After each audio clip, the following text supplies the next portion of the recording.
வணக்கம் அன்பானவர்களே, வாழ்த்துக்கள். God bless you all. சமாதான குலைச்சல் காசாவில் உண்டாயிருக்கிறதை நாம் இப்போ இந்த வீடியோவில் நம்ம பார்ப்போம். நல்ல ஒரு சமாதான உடன்படிக்கை கடந்த நாட்களில் எகிப்தில் உருவானதை நாம் அறிவோம். இஸ்ரேலுக்கும் காசாவுக்கும். அப்போ அது ஒரு நல்ல விஷயம் பார்த்தீங்களா, நமக்கு எல்லாருக்கும் ரொம்ப சந்தோஷம். ஆனால் அது கலை, இது பார்த்தீங்களா, கடைசி கால சமாதான உடன்படிக்கை கலை. அது கலை, இது பார்த்தீங்களா. ஒரு நாள் கூட ஆகலை, நாங்கள் திரும்ப வந்துட்டோம் அப்படின்னு சொல்லி அவர்கள் எல்லாரும் வெளியே வந்து பாருங்கள், எத்தனை பேரை கொண்டாங்க பாருங்கள். அவங்களுக்குள்ளாடியே ஒரு மோதல், அவங்களுக்குள்ளாடியே பல குழுக்கள் பார்த்தீங்களா. இதை வெளியே நின்று மற்ற நாடுகளெல்லாம் வேடிக்கை பார்த்து கடைசியில் வந்த தலைவர்களெல்லாம் இனிமேல் என்ன பேசுகிறதுன்னு சொல்லி எல்லாமே திரும்ப போயிட்டாங்க. இப்போ மறுபடியும் என்ன பேசுறதுன்னு யோசிக்கிறாங்க. 20 அம்ச டீல், அந்த 20 அம்ச டீலில் பிணை கைதிகள் பரவாயில்ல, அந்த 20 பேரை உயிரோடு கொடுத்துட்டாங்க, அது பெரிய விஷயம். ஆனால் பிணங்கள் இன்னும் சரியாக கிடைக்கலையே. ஹமாஸுக்கே தெரியல அது எங்கே இருக்குன்னு சொல்லி தேடிக்கிட்டுல இருக்கிறாங்க. தேடி பார்க்குறாங்க. ஆனால் எங்கே வச்சோம், எங்கே காணோம். இப்போ அதுக்கு இனிமேல் என்ன பதில் சொல்ல போகிறாங்க? இஸ்ரேலுக்கு இப்போ என்ன பதில் சொல்ல போகிறாங்க? இஸ்ரேல் தரப்பில் கொடுக்கக்கூடிய அந்த பிணை கைதிகள் கிட்டத்தட்ட ஹமாஸ் பயங்கரவாதிகள் உட்பட கிட்டத்தட்ட 1900க்கு மேலே அவங்கள கரெக்டாக பெர்ஃபெக்டாக காசா மக்கள் உட்பட சின்ன குழந்தைகள் உட்பட பெண்கள் உட்பட கரெக்டாக கொடுத்துட்டாங்களா இல்லையா? நீங்களே யோசிங்க. அப்போ இஸ்ரேல் தரப்பில் எவ்வளவு பெர்ஃபெக்டாக வேலை செய்கிறாங்க பாருங்கள், கரெக்டாக இருக்கிறாங்க பாருங்கள். பார்த்தீங்களா, ட்ரம்பனுடைய பேச்சுக்கு கீழ்ப்படிந்து ஒபே பண்ணி பெஞ்சமின் நெத்தன்யாகு அவர்களும் கீழ்ப்படிந்து அந்த டீலுக்கு ஒத்து வந்தாரா பார்த்தீங்களா. ஹமாஸை ஒழிக்கிற வரையும், கடைசி ஹமாஸ் அழிக்கிற வரையிலும் நாங்கள் இந்த போரை நிறுத்த மாட்டோம் என்று சொல்லி கொண்டிருந்த நெத்தன்யாகு அவர்களும் என்ன செய்தார்கள், அந்த உடன்படிக்கைக்கு ஒத்து வந்தார். ஆனால் அந்த முடிவு ஏதாவது வருதான்னு நீங்கள் பாருங்களேன்.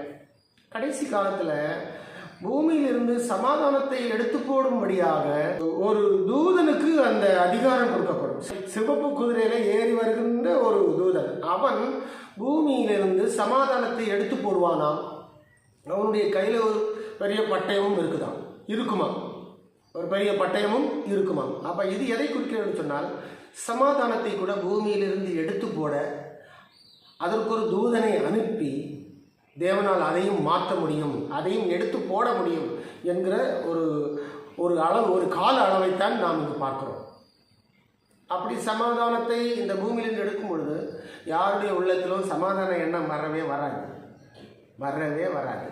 ஆனால் இயேசு கிறிஸ்து சொல்லும் பொழுது என்ன சொல்றாருன்னா, சமாதானம் பண்ணுகிறவர்கள் பாக்கியவான்கள், அவர்கள் தேவனுடைய புத்திரர் எண்ணப்படுவார்கள் என்று சொல்லி அவர் சொல்றாரு.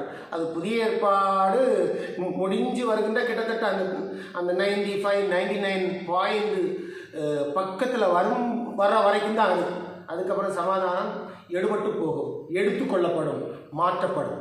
அப்போ பூமியில் சண்டைகளும் இரத்தம் சிந்துதல்களும் கொலைகளும் யுத்தங்களும் இன்னும் அதிகமாக அரங்கேறும். அந்த பகுதிக்குத்தான் நாம் இப்பொழுது வந்து கொண்டிருக்கிறோம் என்பதை இந்த நாளில் நாம் புரிந்து கொள்ளுதல் நல்லது. ஹமாஸ் போன்ற ஆளுகளுக்கு சமாதானம் சொன்னால் என்னன்னு தெரியாது.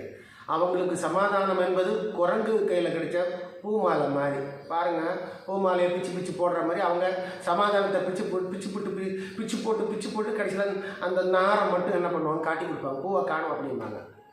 அப்புறம் குழி தோண்டுறதுங்கிறது அவங்களுக்கு இன்னும் ரொம்ப பிடிக்கும். நாங்கள் ஆரம்பத்தில் குழி தான் தோண்டிட்டு கிடந்தோம், அங்கே குழி தோண்டினா தான் எங்களுக்கு இன்னும் என்ன பண்ண முடியும், ஆயுதங்களை கொண்டு உள்ளே வைக்க முடியும் அப்படின்னு சொல்லி குழி தோண்டுகிற எண்ணம் தான். இப்போ எகிப்துக்கு தான் கொஞ்சம் சங்கடமாக இருக்குது. என்னடா பீஸ் டீல் உடைஞ்சி போகுது, அது சரியாக நிற்குது இல்லையே, ஒரு சரியான பேலன்ஸாக போக மாட்டேங்குது. எகிப்துக்கு ஏன் சங்கடம்னா, இந்த காசா யுத்தம் மீண்டும் மும்முரமாகி வந்துச்சுன்னா கண்டிப்பாக எகிப்து தன்னுடைய கேட்டை திறந்து கொடுத்து தான் ஆகணும். உள்ள இந்த காசா மக்களை உள்ள விடுவதற்கு எகிப்து கேட்டை திறந்து கொடுத்து தான் ஆகணும். ஸோ அப்படிப்பட்ட ஒரு சூழ்நிலை வருமோ அப்படின்னு சொல்லி எகிப்து பயப்படுது. அதனால தான் எகிப்து இந்த சமாதான உடன்படிக்கைக்கு முதல்ல என்ன பண்ணிச்சு, ஓடி வந்தது. மதத்தின் பேரில், ஜாதிகளின் பேரில், இனத்தின் பேரில் பயங்கரவாத குழுக்கள் தான் இந்த பூமியில் இப்பொழுது அதிகமாகி கொண்டு வருகின்றதை நாம் பார்க்கிறோம். இன்னொரு விஷயம் என்னன்னா, பணம் கொடுக்குறதை இந்த ஆசாமிகள் நிறுத்தணும். பணம் கொடுக்குற ஆசாமிகள் அப்படின்னா அதிகமாக அந்த ஹமாஸுக்கு பணங்களை கொடுத்து உதவி செய்தது வேறு யாரும் இல்லை, கத்தார், ஈரான் போன்ற நாடுகள். அவங்க தான் நம்ம ஈரான் நிறைய ராக்கெட்டுகளை கொடுத்துக்கிட்டே இருந்தார். AK-47 துப்பாக்கிகள் போன்ற அதெல்லாம் அவர் ஈரான் ஐயா கொடுத்துட்டே இருந்தார். கொண்டு போங்க, எடுத்துகிட்டு போங்க, குழி தோண்டி உள்ளே கொண்டு வைங்க. அது அவங்களுக்கு நல்லா வசதியாக போச்சு.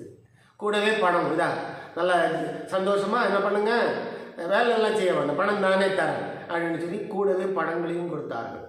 ஸோ பணங்கள் நின்று போச்சுன்னா வயிறு காயும், வயிறு வலிக்கும். அப்போ படிக்கணும்னு எண்ணம் வரும், சிந்திக்கணும்னு எண்ணம் வரும், வேலை செய்யணும்னு எண்ணம் வரும், குடும்பம் அப்படிங்கிற ஒரு எண்ணம் வரும், உழைக்கணும் அப்படிங்கிற ஒரு எண்ணம் வரும். இதை செய்வாங்களா? யோசித்து பாருங்க. அது செய்கிறது தான் ரொம்ப கஷ்டம் இந்த காலத்தில். வண்டிகளுக்கு எண்ணெய் தேவை இல்லையா? நம்ம எல்லோரும் 2 வீலர் வச்சுக்கிறோமோ இல்லையா? வச்சுக்கிறோம். வண்டிகளுக்கு எண்ணெய் தேவை. அப்படின்னால ஈரான்லாம் ஏகப்பட்ட எண்ணெய் கொட்டி கிடக்குது. அதை அவர்கள் விற்பார்கள். நாம் வாங்குறவங்க, அவங்க விற்கிறவங்க. அப்போ அதை விற்கும்பொழுது பணங்கள் ஏகப்பட்டது வரும். ஏகப்பட்ட பணங்கள் கையில் வரும்பொழுது அதை என்ன செய்வாங்க? இந்த மாதிரி தீவிரவாதங்களுக்கு என்ன பண்ணுவாங்க? பயங்கரவாதங்களுக்கு அள்ளி கொடுப்பாங்க. அவங்களுக்கு இது ஒரு பெரிய ஜாலியாக இருக்கும். பரவாயில்ல, நமக்கு இந்த மாதிரி எல்லாம் நெட்டில் நமக்கு வந்துக்கிட்டே இருக்குதுப்பா, நமக்கு இது போதுமானதுன்னு சொல்லி அவர்கள் நினைக்கிறார்கள். கொல்லுதலும் அழித்தலும் நம்முடைய வேலை என்று நினைக்கிறார்கள். இது எத்தனை நாள் ஓடும்? இது கிட்டத்தட்ட உச்சகட்டம் வரும்போது இது ரொம்ப நாள் என்ன பண்ணாது, செல்லாது. பிரியமானவர்களே, பைபிள் சொல்லுது பாருங்க, கடைசி கால மனிதர்கள் எப்படி இருப்பாங்க தெரியுமா? உணர்வு இல்லாதவர்களாக இருப்பார்கள், உடன்படிக்கைகளை மீறுகிறவர்களாக இருப்பார்கள், சுபாவ அன்பில்லாதவர்களாக இருப்பார்கள், இரக்கமில்லாதவர்களுமாய் இருப்பார்கள். இப்படிப்பட்ட இவர்கள் மேலே தேவ கோபாக்கினை வரும் என்று பைபிள் சொல்கிறது. கர்த்தருடைய கோபமும் பூமியிலே அதிகமாக இறங்கும். அது நேரடியாகவும் இறங்கும். சில டைமில் இஸ்ரேல் வழியும் வரும். அதனால தான் இஸ்ரேல் வலிமையாக நிற்குது. பார்த்தீங்களா? எத்தனை போர்களில் ஈடுபட்டாலும் அவர்கள் வலிமையாக இருக்கிறார்கள். ஹமாஸுடைய நெற்றிகளில் இந்த வேன்கோய்ஷர் அப்படிங்கிற ஒரு வேர்டு இருக்கும் பாருங்கள். வெல்லுகிறவர்கள், வென்று கீழடக்குகிறவர்கள் அப்படின்னு அவருடைய அர்த்தம். வேன்கோய்ஷர் அப்படின்னு சொன்னார். அவங்க எதுவும் வெல்லவும் முடியாது, எதையும் வென்று கீழடக்கவும் முடியாது. அவர்கள்தான் இந்த சமாதான ஒப்பந்தத்தை சரியாக பின்பற்றவில்லை என்று சொன்னால் நிச்சயமாக எல்லாரும் மீண்டும் அழியப் போகிறார்கள். பெரிய யுத்தம் இன்னும் நமக்கு காத்து கொண்டிருக்கிறது. இன்னும் ஒரு விஷயம் கடைசியாக சொல்கிறேன். டீல் முடியல பார்த்தீங்களா? அதாவது 2 ஸ்டேட் சொல்யூஷன் இன்னும் முடியாமல் கிடக்குது. அது அப்படி கிடக்குது. அப்போ அந்த டெம்பிள் மவுண்டன் ப்ராப்ளம் அது அப்படி முடியாமல் இருக்குது. டெம்பிள் மவுண்டனில் இருக்கிற 2 மசூதிகள் அது யூதர்களுடைய தேசம், யூதர்கள் வாழ்ந்த இடம். இந்த மசூதிகளுக்கு இன்னும் தீர்வுகள் இல்லாமல் இருக்குது. இந்த 3 விஷயங்களுக்கு தீர்வு காணும்போது இந்த யுத்தங்கள் நிற்கும். அதுவரையிலும் சமாதான டீல் சில வகைகளில் ஏற்படும். ஆனால் அது புஸ்வானம் மாதிரி காணாமல் போகும். இதுதான் மக்களே, அன்பானவர்களே, எதிர்காலம். நம்புவதும் பைபிளும் அதான் சொல்லுது. சமாதானம் பூமியிலிருந்து எடுத்து போடப்படும் அப்படின்னு இருக்குது. நம்புவது நம்பாதது அவங்க விருப்பம் பிரியமானவர்களே. ஆனால் உலகத்தினுடைய போக்கு இப்படி தான் இருக்கும். நன்றிகள். God bless you all.